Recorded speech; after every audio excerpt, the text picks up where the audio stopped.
Thank you, everybody.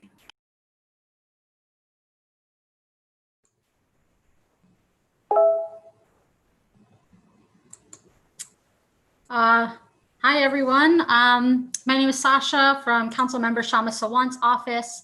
I'll be emceeing this meeting. Thank you for joining us today.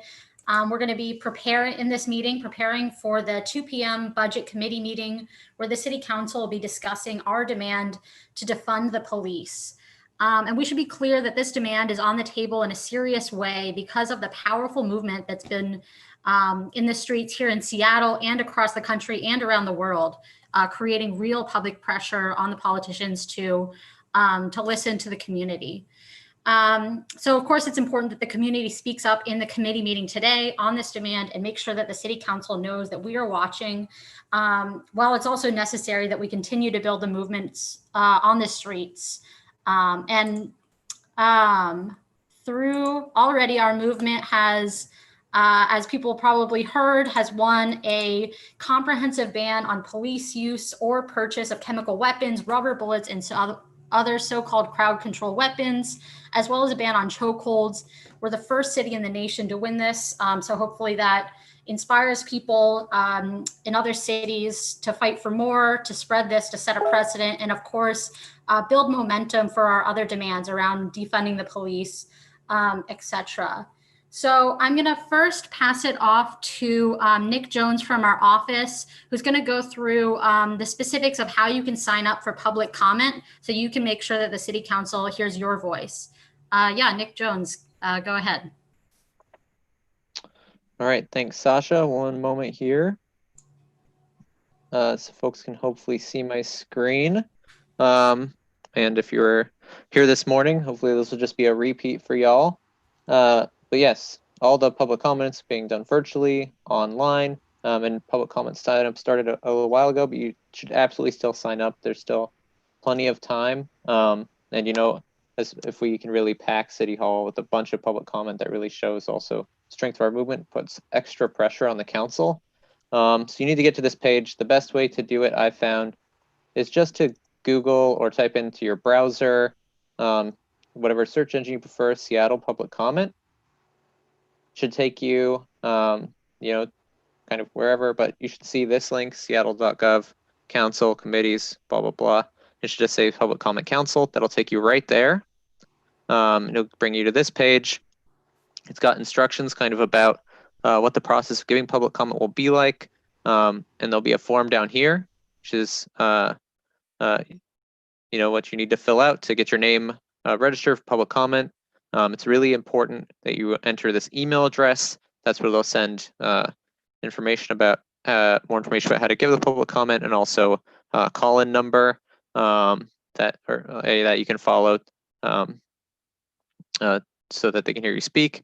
And this, you have to enter your phone number as well, very crucially. That will be how the city clerk's office will identify you when they're going through the roll. You just fill that out, you know, select this, say like defund the police right here. And then you just hit submit, and you should be all taken care of. You should get an email with pretty simple guides about how to give public comment. If you end up not being able to give verbal public comment today, you can also click this button at the top. It says email your comments to all council members. That's where you can give written testimony. You know, we like to, of course, give verbal comment, force them on the spot in the moment, but this also, you know, helps put pressure on them as well. So that's really it. And yeah, definitely if you haven't already, I would say stop what you're doing and go to this page right now, fill it out, and then come right back to our live stream. Thanks. Thanks for that, Nick. So today we've got Councilmember Shama Sawant. She'll be speaking in a moment, giving us an overview of what to expect in the Budget Committee meeting that starts at 2 p.m. We've also got Tristan Spears, Seattleite and an activist in the Black Lives Matter movement, as well as Teal Sean Turner, another activist from the Black Lives Matter movement. So first, we're just going to have Shama, Councilmember Sawant, come on and give us that overview. Yeah.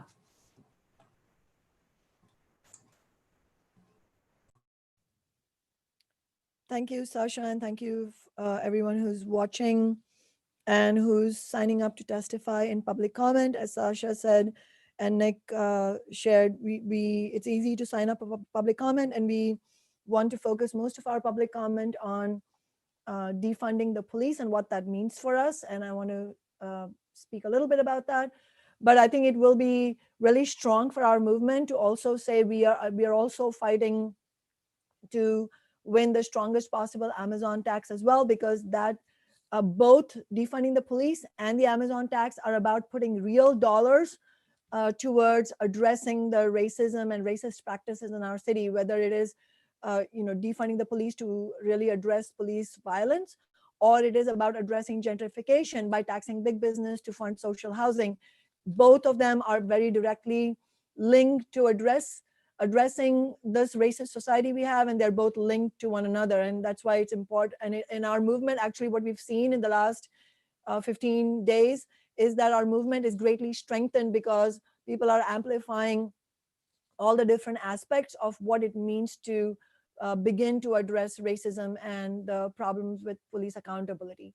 And as Sasha said, we won an incredible victory on Monday. It was a historic victory. Seattle became the first city to win a comprehensive ban on police use or purchase of these barbaric weapons that many of us have experienced. I mean, just over a week ago, I was out there on Sunday. It was a Sunday night, and Tristan and Thiel were among the courageous young activists who were there. And we all together, hundreds of us, faced down tear gas and mace. And, these young activists have faced that night after night. And it was horrendous that the Democratic establishment, Mayor Durkin, allowed this to happen.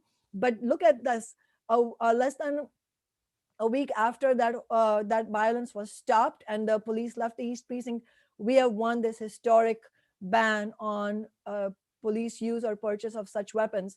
So the whole world is watching Seattle right now because of the movement that we have built and that we have won. And in fact, I am continually getting messages from ordinary people, working people, people of color from all over the country saying, my city needs to do this. How can we build a movement here? Can you tell us how you were able to push back? And I think that is the crux of this, that has to be the crux of this conversation.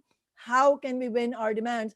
We have great demands. We want to defund police by at least 50%. In fact, we've all agreed we want to live in a society that is free of police. But we have to recognize that defunding the police even by 50%, it is going to need a gigantic movement to win it. Look at how the council members fought tooth and nail against even the ban on chemical weapons on Monday. Imagine how much more magnified their opposition to something so concrete as 50% money being diverted away from police is going to be. So we have to understand that it's not just the police force that is our enemy here in Seattle, which obviously it has proven itself to not be on the side of working people and especially communities of color, but it's also the political establishment, the big business-backed political establishment that allows this police violence to happen, that has allowed the rents to skyrocket over the last 10 years, that has meant absolute, and this has been reported by the Seattle Times yesterday, wiping out of Black population from our city. This just stunning gentrification that has happened under the watch of the political establishment, and they have done nothing. But they have done worse than nothing. What they have done is actually fight tooth and nail against our progressive policies. So I just wanted to go over that a little bit, but I'll come to that in a second. I just wanted to say very clearly, we are fighting to defund Seattle police by at least 50%. That is the bare minimum we are demanding. We don't want empty promises. And my office has already called for 50%. And, in doing so, we have joined the communities that are calling for this, all the activists that are calling for this, and the Tax Amazon movement, of course, stands in solidarity with defund police by at least 50%. And Nick, can you make sure we share the talking points documents, because I'm basically going over that. So if people who are watching this want to go over that, that'll be extremely helpful, I think. And our morning public comment on Tax Amazon was super effective. We want to make the defund police public comment also just as super effective by really stating hard facts. And what are those hard facts? Let's look at them. Since 2011, Seattle police have murdered 30 Black and brown community members. Not a single police officer has been brought to justice. 8 of those murders occurred under Mayor Jenny Durkin's watch. And in fact, people who are on this panel, people who are watching, have themselves lost their family members. It's absolutely brutal and unacceptable.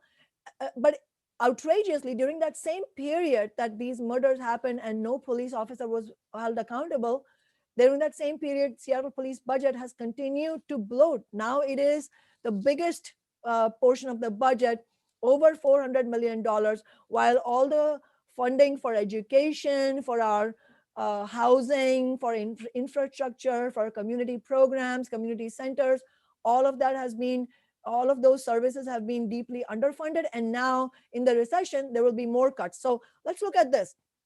Mayor Jenny Durkin, who allowed the tear gassing and pepper spraying of her own people, is now preparing to announce harsh austerity measures, meaning cutting funding for necessary programs like, education, childcare, social services, homeless services, you name it. We have to absolutely stand against austerity. Austerity is going to be destructive to our people. And as Tristan Spears said in public comment this morning, how can politicians be allowing austerity when they have their own families and children? So in other words, we demand for our people what the people at the top have for themselves. We do not accept this inequality. And that is why we are demanding that they join my office and our movement in supporting a strong Amazon tax and cutting the police budget. We also recognize that the overwhelming majority of the work that police do under capitalism is not, it's not like they show in the murder mysteries. They're not solving murders and protecting vulnerable people. Yes, they may do some of that. But the fact is, and this is not my opinion, these are statistics, police end up spending most of their time responding to noise complaints, issuing parking and traffic citations, and dealing with non-criminal issues. And what is the truth behind just these talking points? The truth is that it is Black and brown people, poor people, who are caught up in this. So in other words, these are crimes of poverty that the police are police and the justice system is prosecuting. That's where the problem lies. And that is why we are talking about defunding, because it is actually causing harm to our communities. And it's communities of color, it's poor people, it's our homeless neighbors, it's people facing mental illness or drug addiction. All of these community members are being harmed in so many ways, and we want to stop that. So one of the concrete aspects of the defund is a policy program. We need to flesh out that policy program, and my office is not going to pretend that we have all the answers. That is why on Thursday of next week, June 25th at 6 p.m. where we are going to have a People's Budget Town Hall, where we're going to have community leaders, community activists, those who have a proven track record of not selling out, but standing with our people. We want to get their input on what is the comprehensive policy we need to put together. But one thing is very clear, because this research has been done in many cities like Oakland and San Francisco, is that immediately defunding needs to include shifting Seattle's non-criminal emergency call response away from police and into the purview of community organizers and social workers with public sector unionized living wage jobs. We don't need studies for this. The studies have been done. We don't need resolutions from the city council. We have had enough promises and enough promises broken. No, there's no more time for promises. There's no more time for resolutions. There's no more time for studies. We don't want grand announcements. We want action. That is why that is why the People's Budget Movement and my office and Socialist Alternative and our community organizations, we will be fighting to actually have defund policies on the table. A few days ago, the Minneapolis City Council passed a resolution to create a year-long study. See, this is what we don't want. We don't want these where we are seeing increasingly what politicians are doing is that they're co-opting the language of our movement.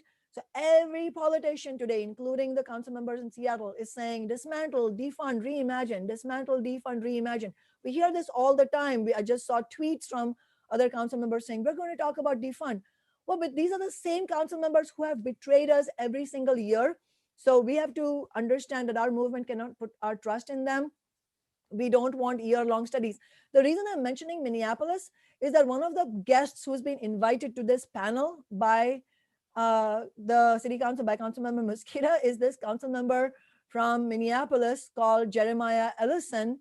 And, I think he is like many progressive Democrats, he's sort of well-meaning, but at the end of the day, we have to look at people's track record, right? I don't want people to praise me because I'm well-meaning. I want people to understand that I have in my 6 years on the city council, I have absolutely stood alongside communities of color, but that has been shown through action. Our office has shown that through action, not through words. And so we have to examine the action. So how much trust can we put in a city council that passes a resolution to have a year-long study? We don't need a year-long study. We don't want stalling. We don't want so-called policy think tanks to publish in more hundreds of pages of study while the momentum of the protest movement dies down. And this is a common tactic that's used by the establishment. When the movement is strong, when they're forced to concede some things, one of the things they'll do is co-opt the language of the movement and then say, oh, we're going to do a study. We're going to pass a resolution. We will look into this. No, where are the dollars on the table? Actually, let's see that. That's why I think in public comment, we should challenge the Minneapolis council member, Jeremiah Ellison, to say what has he actually done. And let me tell you about his track record, and I'll go to the Seattle council member's track record in a second. The Minneapolis City Council, which is now saying that it wants to dismantle the police, just recently, they voted twice to increase the police budget. This is the problem. What is the actual track record? So you should ask Councilmember Ellison, can you explain why why after you voted twice to increase the Minneapolis police budget, and after you allowed barbaric weapons being used against the George Floyd protests in Minneapolis, why should we trust politicians like you? Because just now you betrayed us. You didn't stand against the tear gas being used against the Minneapolis protesters. Just months ago, you voted to increase the Minneapolis police budget. And now you're saying that you're going to dismantle it? No, we're not going to trust. And I think it will be it would be our movement really shooting ourselves in the foot if we trust these empty statements. We have to look at what's actually happened. Okay, so let's look at what's happened in Seattle. The entire city council, as some of you know, already voted to, in 2018, just 2 years ago, voted to approve a racist police contract that rolled back accountability. And at that time, I was the only one who voted no. How is that possible? And what was more stunning was that it was a majority people of color city council. So all these people of color in the places of power saying all the right things, and then at the end of the day, once again selling people of color out. It's extremely troubling, saddening, and at the same time, it should be illuminating. We cannot trust politicians like them, regardless of what their skin color is. If they've sold us out, they're not on our side. Now, the same council members are talking about defunding the police department. Well, let me tell you, through the People's Budget Movement, we have brought defunding the police proposals every year for the last 5 years. And every year, these council members, some of the council members right now are new, but some of them have been there for years. And every year they voted against the People's Budget proposals to defund the police department. Just last fall, they voted to give cops hiring bonuses. Can you imagine hiring bonuses to attract more cops? I mean, that is just disgusting. Once again, I was the only no vote. Where are the hiring bonuses for social workers, for teachers? It was the same city council members also voted year after year against our proposals to stop the inhumane sweeps of homeless encampments. And the sweeps are still continuing. So all of this, I think, is very important evidence to show that we have no alternative but to build a powerful movement to win our demands, because if we don't, the establishment will once again betray us. And in fact, we are going to have to build a very strong movement to make sure that they don't betray us. And I had some points about what Camden, New Jersey has done, and is that a guide or not? But I wanted to stop there, give a chance to Tristan and Teal Sean also to speak. And then maybe if there are questions on the live stream, I'm happy to answer, then I can come in again about Camden. Great, thank you so much for that, Shama. And yeah, so I'm going to pass it over. Let's start with Tristan, and I've got A couple of questions to prompt you, but also your own thoughts about the defund the police demand. What is it going to take to win these demands, and also what would it look like to fund community instead of the police? Let's start with Tristan. Just one thing that I'm really profound talking about with that in mind was the funding the community versus the police, because I do a lot of advocacy for a local organization that does outreach for youth in our community, who's our future generation. So bringing that into this perspective is like, I remember last year when we were trying to fight for a budget increase due to inflation, and everything inflates, and your rent and the money you spend for food and the amount you spend on living and luxury things that you can afford when you can, all goes up. But if your pay doesn't increase, it's like you slowly fall out of category with the things that you're able to afford for yourself. And so for the social workers, for a lot of essential employees, social contracts that have contracts with the city of Seattle, one of the organization I do a lot of advocacy work is one of them that doesn't get an annual increase in their budget, like the Seattle Police Department, which is guaranteed no matter what a 2% increase. I think at that time for their budget to be increased. So their officers are guaranteed to have their money brought no matter what times may call on. And today's times, we're in COVID, we're in a pandemic, and we're out here fighting for this police station that's overfunded and militarized, that violates its citizens' constitutional rights and literally just brutalizes all of its community. Like, I mean, I can't say too many good things about the Seattle Police Department growing up here, and I'm not going to say that there's no good things to say about them, but we're sticking to the subject. Tristan, sorry to interrupt. Could you put your speaker a little bit closer to your face or speak a little louder? Thanks. Is that better? Yeah, I think so. Okay, I'm terribly sorry. Forgive me. No, it's okay.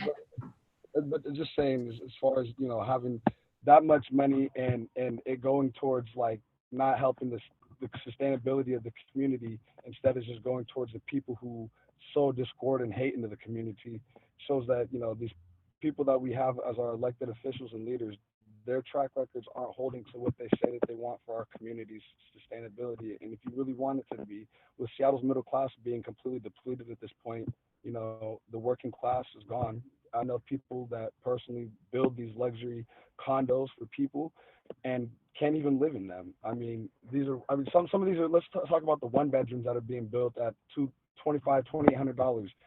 Construction worker could barely get by living in that. I mean, and they work in construction. They built that building, but there's nowhere for them to live inside of this city. And then we go down the ranks of the people that are more affected in the lower median income levels, low income, and they have nowheres. So funding the police department over excessively is a huge part of this. So having said that, I mean, taking a part of their budget to invest in your future, the children of this that are left in poverty on these streets for their education that's being left behind, like Rainier Beach had $1,000 budget 2 years ago, while schools in the north end of Seattle in the same district had $100,000 budgets in the same time. And these kids are only good if they have an athletic ability to get into school. Come on, I mean, these are intelligent minds that we're trying to wash away, and instead give incentives to people to come into our city who aren't from here, to police here and bring their tactics and their mind frames into a very progressive place and break it up. Because when I was growing up, a lot of the Seattle Police Department, a lot of them were from this community. Nowadays, there's a lot of these cops that aren't from this community who can't sit here and speak on the issues that we have, that don't understand the background to the foundation that's now in front of us. And I mean, living in Seattle's prominent area of South Lake Union, it's disgusting. I mean, I'm blessed to be where I'm at in life, because I've, as a felon, somebody who's been institutionalized since 4th grade, because, the education to prison line for our community is very prominent. And I mean, they don't expect us to make it. And God just blessed me to be able to sit here and speak before you guys about my experiences. But I'm living proof of what happens when you decide to overfund your police departments versus your community. Because I mean, there's a lot of great minds that are being lost and given up on, and don't have nowhere to go, that are suffering. And we see this everywhere as we go, and we want people to do something about it. You know, people shooting up on the streets and blah, blah, blah, blah, blah. But here's your opportunity as a politician, as a person, a citizen, to make that actual change. Take the money, put it where your mouth, and pay those proceeds from your pockets that you pay these people. I mean, you know, let's ask them if they want to take a budget cut next. But as far as the police right now, figuring out what we're going to do with this excessive police money, because it's terrorizing our communities. We just passed a historic landmark bill, you know, for the city to ban these chokeholds and these chemical weapons that are literally banned in treaties internationally. Right now, today, while we're having these conversations, the United Nations is addressing America's racist, systematic brutalities and atrocities. The United Nations, who's already sat here and said that America owes its black community reparations. Now they have George Floyd's brother, rest in peace, brother. They have his brother up there speaking on behalf of, it could have been you, it could have been me. These are the realities. And, you know, police kill white people too. Don't forget it. It's not just black people. It's poverty. Poverty does not distinguish between color. And yet we're over here sowing divide. I mean, this person from Minneapolis has no idea what real progressiveness looks like. This is where WTO took its roots, and we changed economic world policies. The world was changed here in Seattle due to the WTO. And I was fortunate enough to have been born and seen the effects of that. But that's not where it ends. I mean, if we can have an effect on the world's economy where it really hurts them, where it makes the most difference, this is very possible, and it's in our hands at this point to take what's rightly ours, our tax dollars, and put them where they rightly belong. I'm sorry, did I cover that point? Yeah, that was great, Tristan. Thank you so much. I totally agree. You know, if politicians want to say Black Lives Matter, they got to put their money where their mouth is. And yeah, so thank you for also going into your experiences. We've got up next Teal Sean Turner, another activist from the Black Lives Matter movement. And I just wanted to say for folks who are watching on the live streams, we have Nick Jones from our office monitoring the chat in the live stream. So if you have questions that you want to ask of folks here, we'll be looking and trying to pull some up. Yeah, so Teal Sean, take it away. All right, so Tristan, dude, bro, that was beautiful, brother. Real stuff, man. Like, I didn't detect not one lie in what you said, dude. You know, and I definitely agree with you. I definitely agree with you, my man. So here's what I'm gonna do. Everybody likes numbers, right? We all want to see statistics. We all want to see numbers. We want to see tangible proof that this is what's really going on. Okay, so since everybody likes numbers, here's some numbers for you guys. Black people make up 6.9% of the population in Seattle.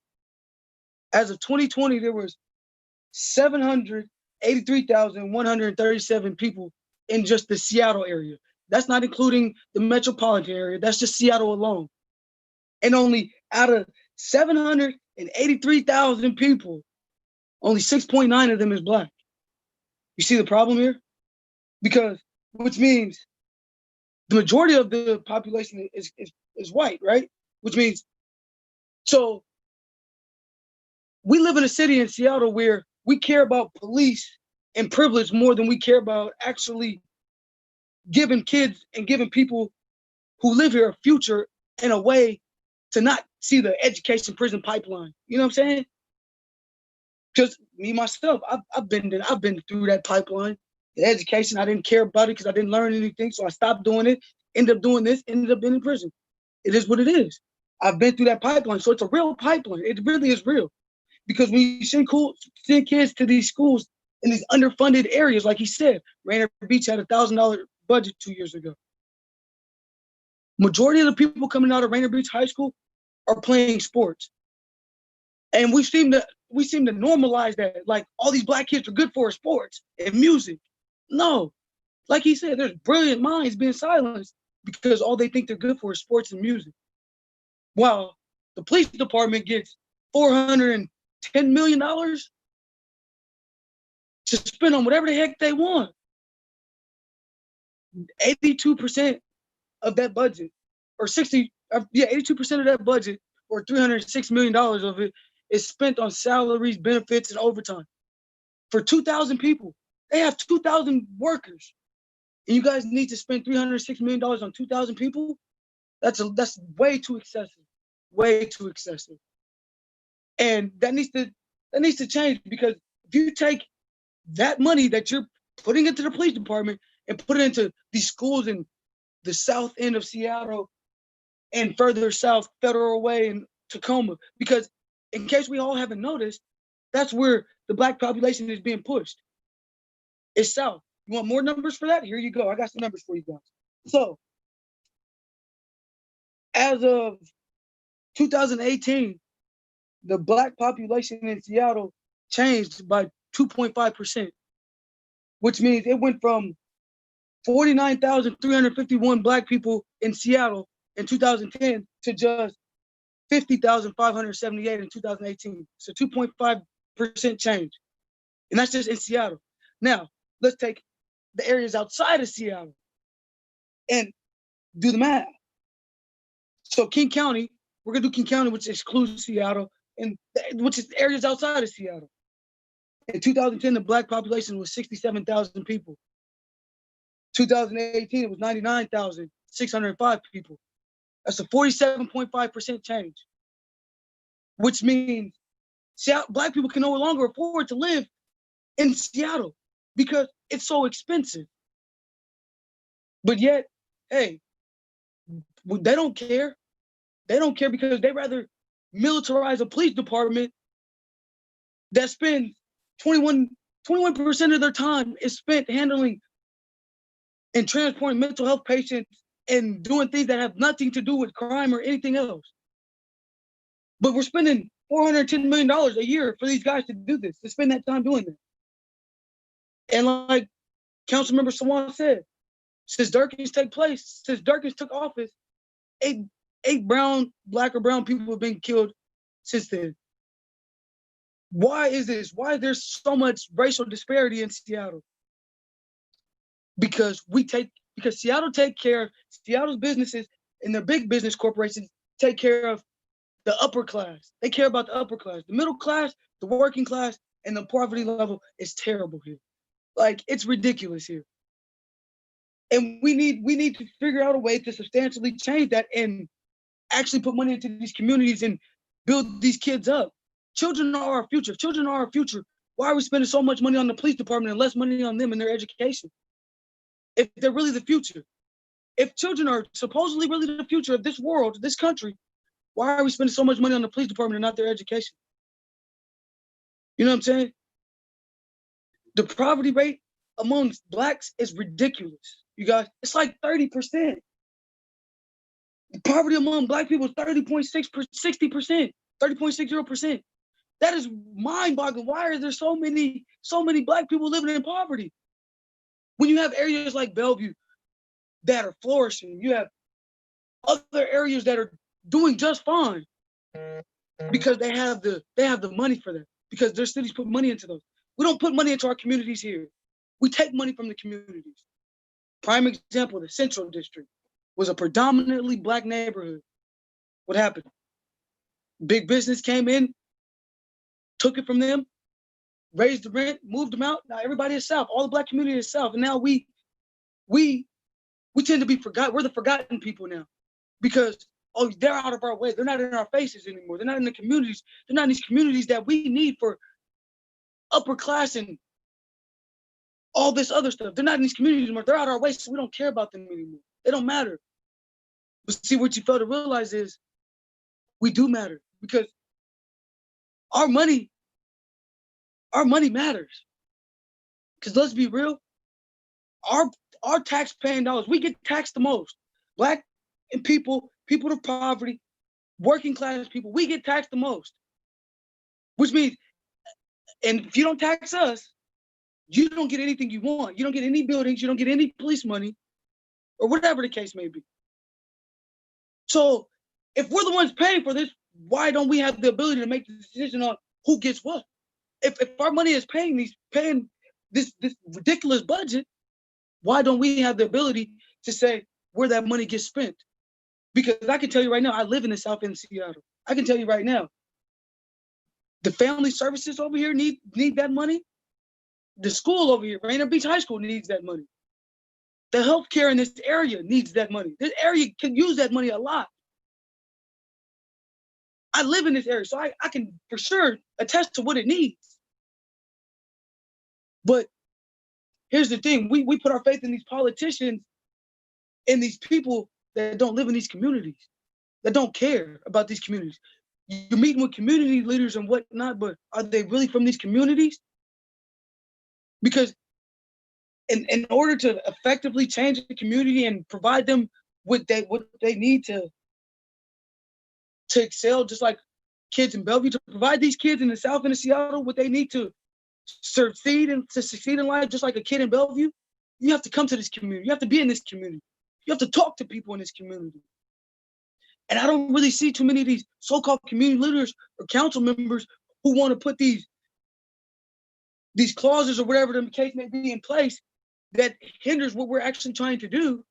You guys don't come to these communities to know what they really need. Just like Tristan said, me and him growing up, our era, we had officers like Officer Cookie who spent time in these communities with these kids at these schools and actually cared. We don't have that anymore. These kids don't have that anymore.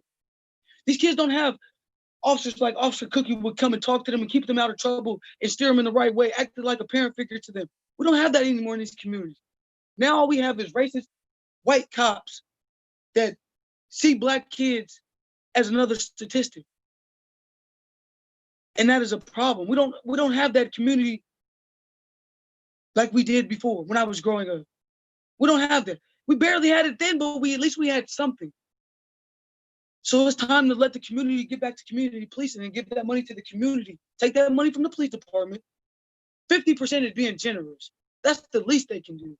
Me, myself, I'm thinking more along the lines of 65, but 50% is the least they can do to provide for these communities that they're supposed to protect and serve. You know what I'm saying? If you want to protect and serve a community, you need to come spend time in that community and see what that community needs. I urge all these council members who say that they're for this, that they want to see change and that they want to help these areas that need help, these Black communities, come to these Black communities then. Come out here. Come talk to the people who live in these communities then. Don't just say you're for it, you're gonna do this, you're gonna show me. Actions speak louder than words. They always have. They always have. Come to these communities and spend time in these communities with these people who actually need that money, who could use the help, and see what they need. And then only then can you say that you're truly for this movement. You know what I'm saying? So I definitely support. Man, take as much as you can from them. Get as much as you possibly can. Get the whole 50.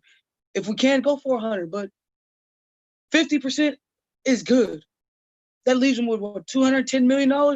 That's still too much if you ask me, because the budget they have now is half of a military budget, damn near. They don't need all that. There's communities, the Black community in South End Seattle needs it. The mental health services out here need it. The homeless community needs it. Not too long ago, the last meeting we had, I listened to about the budget committee was about a week or so ago. Sorry, I kind of live close to the airstrip, so sorry about that. It was about a week ago or so. And the most I was listening to public comments and whatnot, and the thing that kept coming up the most was the homelessness and tiny homes. If you take some of this money from them, we can permanently solve that problem. You guys are giving us solutions for short-term shit. Short-term things, excuse my language. That is great. That is great. But eventually we're gonna need something long-term. That short-term is eventually gonna have to turn into long-term. But you still have to solve the problem from now. Stop thinking just long-term. Think now too. Long-term is great to think about.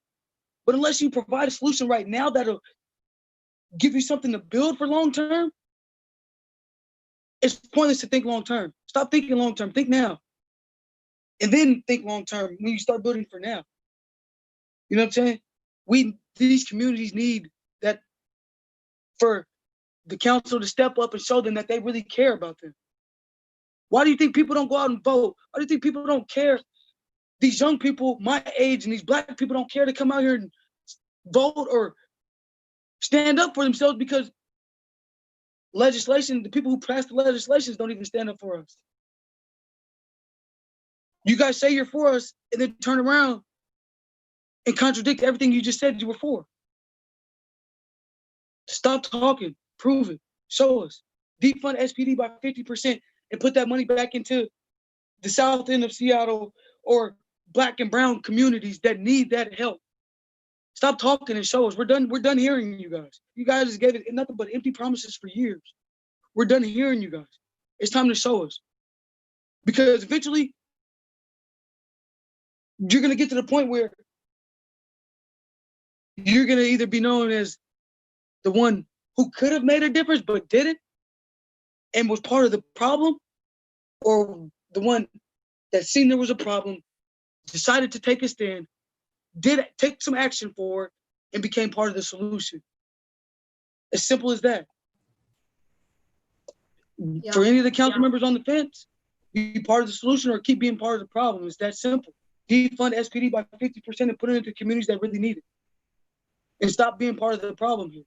Start being part of the solution. If you're for the movement, show us. Your actions will show us. Show us that you're part of this movement and that you're for this movement, and defund SPD by 50%, at least. Thank you so much, Teal Sean. And yeah, totally. We've got to make sure that the council members hear that message that they need to, words are not enough. We need action. So make sure that you sign up for public comment. Nick already went through how to do it, but we can hopefully do that again at the end of the this meeting and make sure that they hear that message. We've got a surprise guest on today, Ginger Jensen, who is a socialist alternative member in Minneapolis, who's been involved in the Black Lives Matter movement there and the housing justice movement, and is going to talk a little bit about, we've heard a lot nationwide about, Minneapolis talking about dismantling the police. What does that actually look like on the ground? Ginger, come on in. All right. Thank you so much. And I'm really glad I got to hear Teal Sean and Tristan's comments as well, because I think everything that you raised really speaks a lot to the situation in Minneapolis. I mean, it's clear that it was really under the pressure of a movement that 9 council members said anything about trying to re-envision policing in the city of Minneapolis. But I think we have to be clear about what's actually on the table. I think it's a really important proposal to defund SPD by 50% or more. And that's a very, very concrete initiative that the movement can actually organize around. Whereas in Minneapolis, we saw council members, 9 of them pledged to re-envision policing, again, under the pressure of a movement. And then within a week, there was a majority of city council members who agreed to a resolution, to look at the proposal for a year and to study it for a year. And the question I have is, what's the difference between that 9 and then the majority? What political agreement could they possibly have on the basis of the situation right now if you weren't willing to say from the very beginning that the police department needs to be entirely restructured, entirely dismantled? And so I think all this is that it points in the direction of an attempt to delay, to water down, to try and demobilize the movement overall. Because on the ground in Minneapolis, this has truly been a working class rebellion that has been headed by young people of color.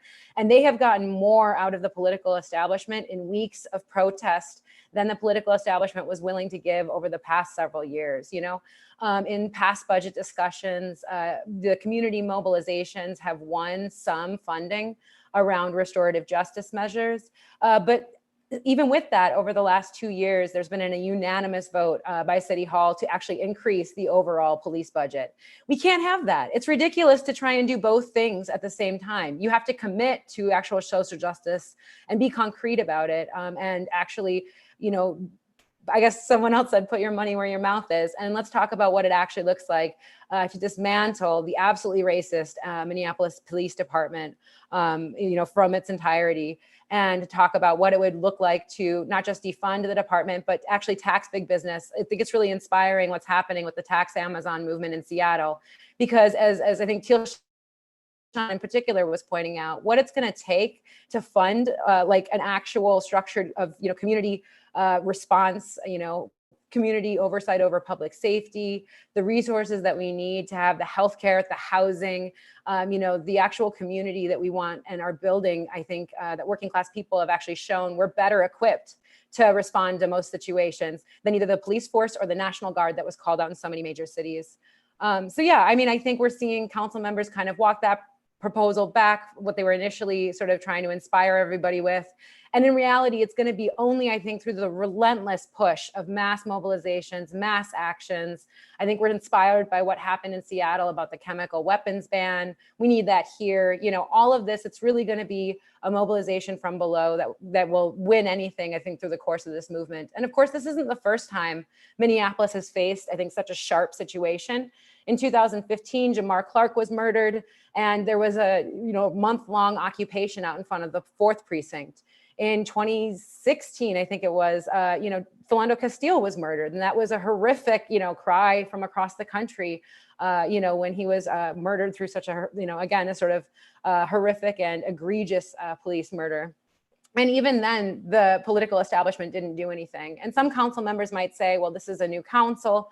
But the reality is the same hurdles still exist. We're still facing the fact that the mayor and others on city council say that we have to work with the police chief. And frankly, he hasn't been able to clean house. He hasn't been able to figure out how to restructure his department in a way that is actually, rooted out the racists, the sexists, and the brutality that the Minneapolis Police Department has shown for many, many, many years. And so it's, again, I think, going to be the responsibility of a community-led purge of the Minneapolis Police Department to actually restructure it. And I think that means also, done through a community control board that has hiring, firing powers, power over budget priorities, the power to subpoena, and that this is the type of model that we need to spread nationally.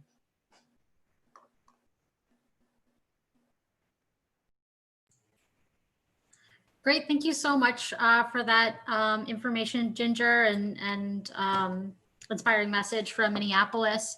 So I'm just going to pass it back to Councilmember Sawant. We've got about 10 minutes before the budget meeting starts. And so everyone, when that starts, make sure you get onto the live stream from that, which we can share the link to as well.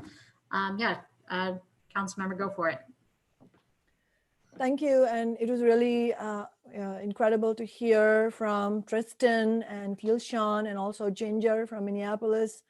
It also highlights that this has to be a nationwide movement, and we have to build solidarity between working people and marginalized communities in Seattle with working people and marginalized communities in Minneapolis, in Atlanta, Oakland, Los Angeles, Chicago, New York. And I think one way in which we can do that is by sharing ideas, inviting speakers from movements in other cities like Ginger.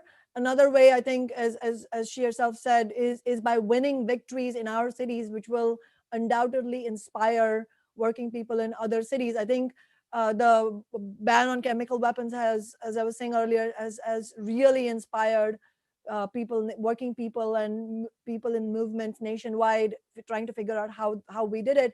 And I think it's important to highlight that the way we have won, whatever victories we have won, whether it's $15 an hour, the renters' rights that we have won, the chemical ban that we just won, even the, I agree with Teal-Shawn, we have a horrible situation here, which we have been fighting.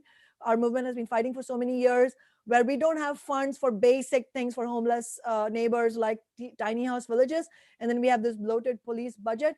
But even the existence of the tiny house villages, I just wanted to share with everyone, that is the result of having a fighting movement, and that movement having its own voice through our office, Socialist Office in City Hall, because it was through when we were first elected and took office in 2014 that we launched the People's Budget Campaign. And it was through the People's Budget Campaign, the first step we took, which for years the city establishment was an obstacle to, but because our movement has an elected position, and because the movement is willing to fight, and that we are together in this, we were able to successfully push back against the establishment. And that's how we won $15 an hour in the summer of 2014. Then through the People's Budget campaign that fall, we started winning small but important victories. And one of the first things we won was allowing actually to have city sanctioned encampments, where there are actually encampments where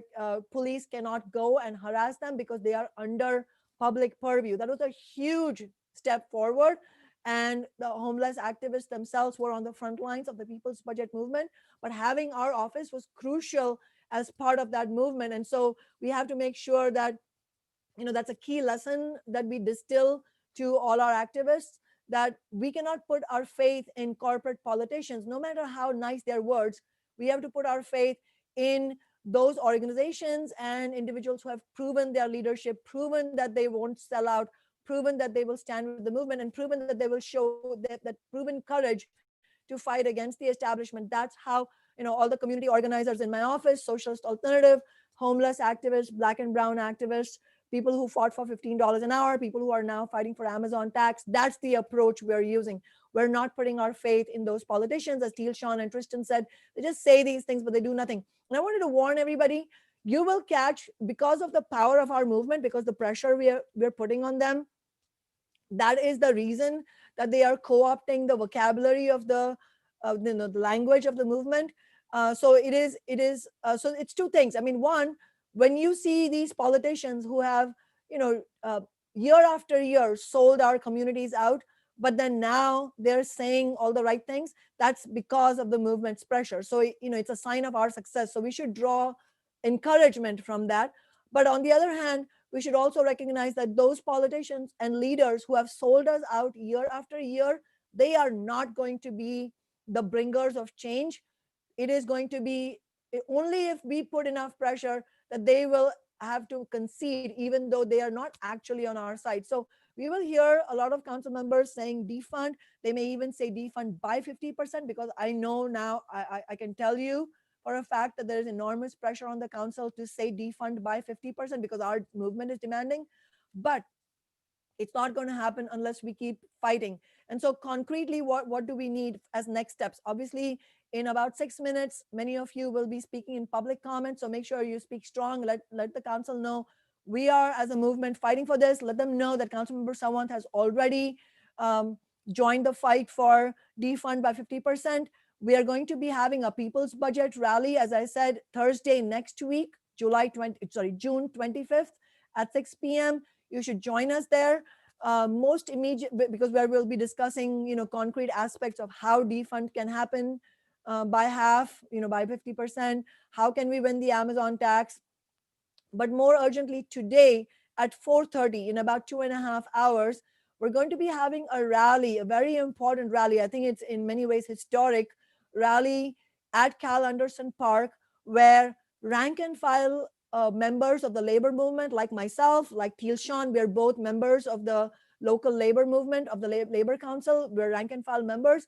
We are together, all of us, hundreds of us, if not thousands of us, demanding that the Seattle Police Officers Guild be kicked out of the Labor Council, because there is no room for racism in our labor movement. Because the only way the labor movement can stand for the rights of the working class is if we all agree that an injury to one is an injury to all, meaning we have to have full solidarity in the working class, or else that's not solidarity. So no union within our labor movement can murder Black and brown people, target poor people, harass homeless neighbors, and then expect that they are going to be part of our labor movement. So we have to demand. So today in the rally, we have to demand with a loud voice that the labor leaders who say they stand for workers, they need to do the right thing today. They're going to be voting. The delegates of the Labor Council are going to be voting. And tonight, they are going to vote on whether the Seattle Police Officers Guild should be removed from the Labor Council or not. And we are demanding that they should be removed. And so, stay in touch with us. Let's keep building this movement. I could not say it better than Tristan and Teal Sean themselves said. This is about real life. This is about brilliant minds being silenced. And if at this moment, when there is a rebellion in the nation and in the world, if at this moment we are not on the correct side of history, when then? And as Teal Sean said, the history is going to pass a judgment on all of us, especially on political officials and influential leaders and the wealthy. The history is going to pass a judgment on them. Which side were you on? Not through your words, through your actions. Which side were you on? Were you on the side of the marginalized and the oppressed and on the side of the working class? Or were you on the side of that same oppressive system that has continued to oppress so many of us for so long? That's going to, so we should be proud of our movement, that we are on the right side of history. Many of those politicians are not, but our job is to push for as much as we can win and then move forward. So thank you all. Let's do public comment. Let's do the SPOG Out rally at 4:30 p.m. at Cal Anderson Park today, and then next Thursday at 6 p.m. People's Budget.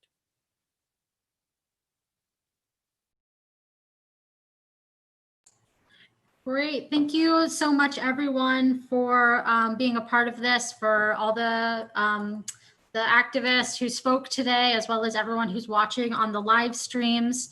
The council meeting is going to start in just a minute or two. So make sure you go to seattlechannel.org and click the link, the Watch Live is where you'll be able to see the meeting.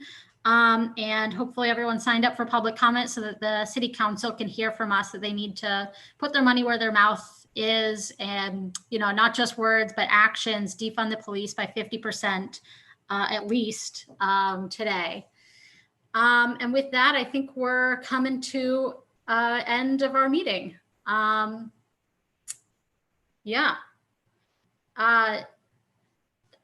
I saw that. Did you want to say some last thing? I saw that. Hold on. Oh, there you go. No, I just wanted to say one quick thing. Like, for everybody thinking that Donald Trump signing that executive order is going to change something locally for us, it's not. It's really not, dudes. Like, that executive order still has a big loophole in it. Yeah, he banned chokeholds with the exception of if cops are in fear for their life, which is why we're here. So don't think that local things are going to change because the federal stuff changes. No, you have to change local stuff on its own because federal stuff has this much impact on it. You know what I'm saying? So don't wait for the government to do it. Do it locally yourself first. That's all. Yeah, thank you so much, Tealshan. I think you're right that if we win things here, that can inspire people across the country and spread this nationwide, the fight to defund the police and instead fund our communities. All right, well, I think that's going to be the end of our meeting. Thank you so much, everyone who participated, everyone on the live stream. Let's do it.